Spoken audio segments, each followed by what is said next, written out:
அனைவருக்கும் வணக்கம். உங்களோட வயசு 11 இருந்து 18க்குள்ள இருக்குதுன்னா உங்களுக்கான வேலட் தான் FamPay அப்படிங்கிற இந்த வேலட். இந்த வேலட்டை யூஸ் பண்ணி பேங்க் அக்கவுண்ட் இல்லாம கூட உங்களால யூபிஐ டிரான்சாக்ஷன் பண்ணிக்க முடியும்.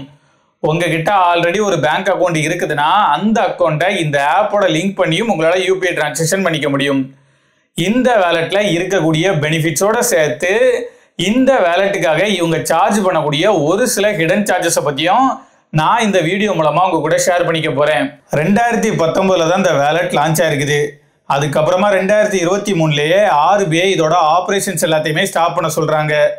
இந்த வேலட்னு மட்டும் இல்ல, ஓனா RBIயோட ப்ரீபெய்டு பேமெண்ட் இன்ஸ்ட்ருமெண்ட் லைசன்ஸ் இல்லாம பார்ட்னர்ஷிப் அப்புறம் கோ பிராண்டட் லைசன்ஸ் மூலமா ஆப்ரேட் ஆகிட்டு இருக்கக்கூடிய எல்லா வேலட்டையுமே ஒரு சில வேலட்லாம் RBIயோட இந்த ஆக்ஷனுக்கு அப்புறமா காணாம போயிருந்தாலும் FamPay Triotech Solution அப்படிங்கிற ஒரு கம்பெனியை அக்யூர் பண்ணிட்டாங்க.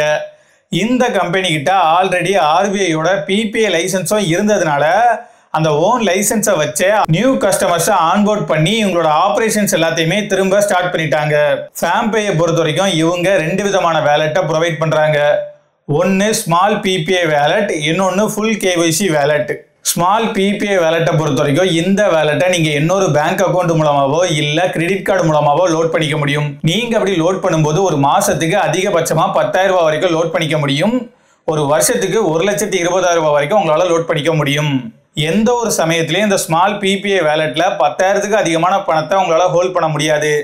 அதோட மட்டும் இல்லாம இந்த வேலட்ல இருக்கக்கூடிய பணத்தை உங்களால ஒரு மெர்ச்சன்ட்டுக்கு மட்டும் தான் டிரான்ஸ்ஃபர் பண்ண முடியுமே தவிர அதை இன்னொரு பெர்சனோட வேலட்டுக்கோ பேங்க் அக்கௌண்ட்டுக்கோ உங்களால டிரான்ஸ்ஃபர் பண்ண முடியாதுன்னு சொல்லியிருக்காங்க. டிரான்சாக்ஷன் லிமிட்டும் கம்மியா இருக்குது. பெர்சன் டு பெர்சனும் டிரான்ஸ்ஃபர் பண்ண முடியாதுன்னா இந்த வேலட்டை யூஸ் பண்ணி என்னதான் பண்றதுன்னு சொல்லி கேட்டீங்கன்னா, இந்த வேலட்டை யூஸ் பண்ணி கூகுள் பே ரீசார்ஜ் கோடை பர்ச்சேஸ் பண்றது மூலமா BGMI, ஃப்ரீ ஃபயர், COD மாதிரியான கேம்ல இருக்கக்கூடிய இன்ஆப் பர்ச்சேசஸ்ல நீங்க டிரான்சாக்ஷன் பண்ணிக்க முடியும்னு சொல்லியிருக்காங்க. இந்த மாதிரியான சின்ன சின்ன டிரான்சாக்ஷனுக்கு நீங்க இந்த வேலட்டை யூஸ் பண்ணிக்கலாம். அதோட மட்டும் இல்லாம இந்த வேலட்டை நீங்க ஓபன் பண்ணதுமே உங்களுக்கான விர்ச்சுவல் டெபிட் கார்டை கொடுத்துருவாங்க. அது கூடவே உங்களுக்குன்னு ஒரு UPI ஐடியும் கொடுப்பாங்க. இந்த UPI ஐடியை யூஸ் பண்ணி உங்களால இந்த வேலட்டை லோட் பண்ணிக்க முடியும். இந்த வேலட்ல இருக்கக்கூடிய அமௌண்ட்டை யூஸ் பண்ணி டிரான்சாக்ஷன் பண்றதுக்கும் இந்த UPI ஐடியை உங்களால யூஸ் பண்ணிக்க முடியும். நீங்க இவங்க கிட்ட வீடியோ KYC எல்லாம் கம்ப்ளீட் பண்றது மூலமா இவங்களோட ஃபுல் KYC வேலட்டை உங்களால ஓபன் பண்ணிக்க முடியும். நீங்க ரெகுலரா அமௌண்ட்டை டிரான்ஸ்ஃபர் பண்ணக்கூடிய அக்கௌண்ட் எல்லாம் உங்களோட பெனிஃபிஷியரி லிஸ்ட்ல ஆட் பண்றது மூலமா உங்களால அந்த ஃபுல் KYC அக்கௌண்ட்ல இருந்து அந்த அக்கௌண்ட்டுக்கு அதிகபட்சமா 2 லட்சம் ரூபாய் வரைக்கும் ஒரு மாசத்துக்கு அனுப்பிக்க முடியும்.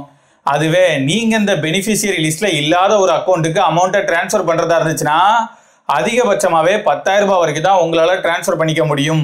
ஒரு நாளைக்கு 5 பெனிஃபிஷியரி அக்கௌண்ட் வரைக்கும் உங்களால ஆட் பண்ணிக்க முடியும்.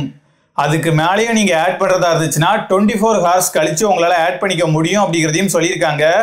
அதோட மட்டும் இல்லாம இந்த மாதிரி நீங்க ஒரு தடவை ஆட் பண்ணிருக்கக்கூடிய பெனிஃபிஷியரியை திரும்ப ரிமூவ் பண்ண முடியாது அப்படிங்கிறதையும் சொல்லியிருக்காங்க. இந்த ஃபுல் KYC வேலட்டை பொறுத்த வரைக்கும் உங்களால அந்த வேலட்ல அதிகபட்சமா 2 லட்சம் ரூபாய் வரைக்கும் ஹோல்ட் பண்ணிக்க முடியும். எந்த ஒரு சமயத்திலையும் 2 லட்சத்துக்கு அதிகமான பணத்தை உங்களால அந்த வேலட்ல ஹோல்ட் பண்ண முடியாது அப்படிங்கிறதையும் சொல்லியிருக்காங்க.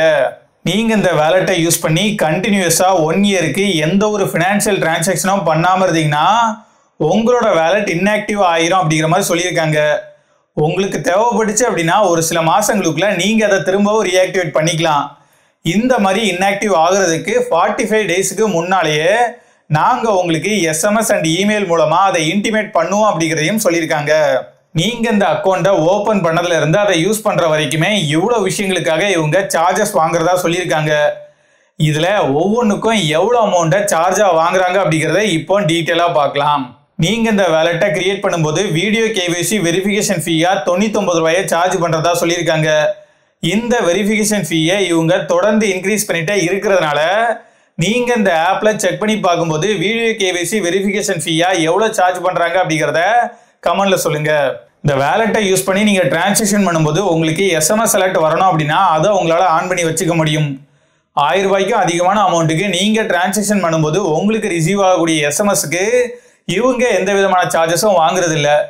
உங்களுக்கு ஒருவேளை 1000 ரூபாய்க்கு கம்மியான அமௌண்ட்டுக்கு டிரான்சாக்ஷன் பண்ணாலும் SMS அலர்ட் வரணும் அப்படின்னு நினைச்சீங்கன்னா அதுக்காக நீங்க வருஷத்துக்கு 50 ரூபாயை பே பண்ற மாதிரி இருக்கும் அப்படிங்கிற மாதிரி சொல்லியிருக்காங்க. அப்புறம் கிரெடிட் கார்டு அண்ட் டெபிட் கார்டை யூஸ் பண்ணி இந்த வேலெட்டை நீங்கள் லோட் பண்ணுறதா இருந்துச்சுன்னா நீங்கள் வேலெட்டை லோட் பண்ணக்கூடிய அமௌண்ட்ல 3% சார்ஜாக பிடிச்சிப்போன்னு சொல்லியிருக்காங்க. இந்த வேலெட்டை நீங்கள் ஓப்பன் பண்ணதுமே உங்களுக்கான விர்ச்சுவல் டெபிட் கார்டை கொடுத்துருவாங்க. ஒருவேளை உங்களுக்கு பிசிக்கல் டெபிட் கார்டை வேணாம் அப்படின்னா 249 ரூபாயை பே பண்ணுறது மூலமா உங்களால் அந்த பிசிக்கல் டெபிட் கார்டையும் வாங்கிக்க முடியும். இந்த பிசிக்கல் டெபிட் கார்டை யூஸ் பண்ணி நான் ஸ்க்ரீனில் காமிக்கக்கூடிய எந்த பேங்கோட ஏடிஎம்ல வேணா உங்களால் டிரான்சாக்ஷன் பண்ணிக்க முடியும். நீங்க அப்படி டிரான்சாக்ஷன் பண்ணும்போது நீங்க ஒவ்வொரு தடவை வித்ரா பண்ணும்போதும் 29 ரூபாயை பெர் டிரான்சாக்ஷனுக்கு சார்ஜா பிடிச்சுப்போன்னு சொல்லியிருக்காங்க. ஒரு சில சமயங்கள்ல நீங்க யூஸ் பண்ணக்கூடிய வேலெட்டை பொறுத்து இவங்க உங்களுக்கு கொடுத்துருக்கக்கூடிய லிமிட்டை தாண்டி உங்களால டிரான்சாக்ஷன் பண்ணிக்க முடியும். இதை என்ஹான்ஸ்டு லிமிட் அப்படின்னு இவங்க சொல்லியிருக்காங்க. இந்த மாதிரி இவங்க கொடுத்துருக்கக்கூடிய லிமிட்டை தாண்டி உங்களோட அக்கௌண்ட்ல நீங்க பணத்தை டெபாசிட் பண்ணும்போது 39 ரூபாயை பூஸ்டர் ஃபீயா சார்ஜ் பண்ணணும்னு சொல்லியிருக்காங்க. அதோட மட்டும் இல்லாம ஒரு மாசத்துக்கு இந்த வேலெட்ல நீங்க டெபாசிட் பண்ணக்கூடிய அமௌண்ட் அப்படிங்கிறது 50,000 ரீச் பண்ற வரைக்குமே நீங்க டெபாசிட் பண்ணக்கூடிய ஒவ்வொரு 5,000 ரூபாய்க்கும் எக்ஸ்ட்ரா 10 ரூபாயை சார்ஜை ஆட் பண்ணிட்டே போறதா சொல்லியிருக்காங்க. இந்த சார்ஜஸை பத்தி இன்னுமே தெளிவா இவங்க மென்ஷன் பண்ணியிருந்தா ரொம்பவே நல்லா இருக்கும். நிறைய பேருக்கு இப்படி ஒரு சார்ஜஸ் இருக்கிறதே தெரியாம அவங்களோட டிரான்சாக்ஷன் லிமிட்டை தாண்டி டெபாசிட் பண்ணும்போதெல்லாம் இந்த மாதிரியான சார்ஜஸை இவங்க பிடிக்கிறது பல பேரை டிசப்பாயிண்ட் பண்ணியிருக்கிறத என்னால் ரெடிட்ல படிக்க முடிஞ்சது. ஏதாச்சும் ஒரு கவர்மெண்ட் சர்வீஸ்க்காக நீங்க இந்த வேலெட்டை யூஸ் பண்ணி டிரான்சாக்ஷன் பண்றீங்க அப்படின்னா நீங்க டிரான்சாக்ஷன் பண்ணக்கூடிய அமௌண்ட்ல 2.5% அப்படி இல்லைன்னா 10 ரூபாய், இந்த ரெண்டு அமௌண்ட்ல எது அதிகமான அமௌண்ட்டோ அந்த அமௌண்ட்டை சார்ஜா பிடிச்சுப்போன்னு சொல்லியிருக்காங்க. ஐஆர்சிடிசில நீங்க இந்த வேலெட்டை யூஸ் பண்ணி டிரான்சாக்ஷன் பண்ணும்போது சார்ஜஸா 10 ரூபாயையும் ஃபியூயல் டிரான்சாக்ஷன் பண்ணும்போதெல்லாம் ஃபியூயல் சார்ஜஸா நீங்க டிரான்சாக்ஷன் பண்ணக்கூடிய அமௌண்ட்ல 1% சார்ஜா பிடிச்சுப்போன்னு சொல்லியிருக்காங்க. அப்புறம் இந்த வேலெட்டை நீங்க கண்டினியூஸா 3 மாசத்துக்கு யூஸ் பண்ணாம இருந்தீங்கன்னா 4வது மாசத்துல இருந்து நீங்க இந்த வேலெட்டை திரும்ப யூஸ் பண்ற வரைக்குமே 50 ரூபாயை மாசம் சார்ஜ் பண்றதா சொல்லியிருக்காங்க. இவ்வளவு விஷயங்கள் இருந்தாலுமே நான் என்னோட ஒப்பீனியன் சொல்றேன். இந்த வேலெட்டை பத்தின டீட்டெயில்ஸா இருக்கட்டும், இதுல இருக்கக்கூடிய சார்ஜஸா இருக்கட்டும், இது எல்லாத்தையும் சேர்த்து ஒரே இடத்துல தெளிவான இன்ஃபர்மேஷனை இவங்க எங்கேயுமே சொல்லல. ஒவ்வொரு இன்ஃபர்மேஷனையும் தெரிஞ்சுக்கிறதுக்கு ஒவ்வொரு இடத்துக்கு போற மாதிரி இருக்குது. டேர்ம்ஸ் அண்ட் கண்டிஷனையும் ஈஸியாக படிக்க முடியாத மாதிரி கொடுத்துருக்காங்க. டீனேஜர்ஸை ஃபோக்கஸ் பண்ணி வேலெட்டை லான்ச் பண்ணியிருக்கக்கூடிய இவங்க இந்த மாதிரி இன்ஃபர்மேஷனை தெளிவாக சொல்லாமல் இருக்கிறது சுத்தமாக சரியில்லை. கிரெடிட் கார்டில் இருக்கிற மாதிரியான கீ ஃபேக்ட் ஸ்டேட்மெண்ட்டை கொடுத்து அதில் இந்த வேலெட்டில் இருக்கக்கூடிய எல்லா சார்ஜஸையும் தெளிவாக மென்ஷன் பண்ணியிருந்தாங்கன்னா இந்த வேலெட்டை நம்ம ஓப்பன் பண்ணுறதுக்கு முன்னாலேயே இந்த வேலெட் நமக்கு செட் ஆகுமா இல்லையா அப்படிங்கிறத யோசிச்சு டிசைட் பண்றதுக்கு ரொம்பவே நல்லா இருக்கும்.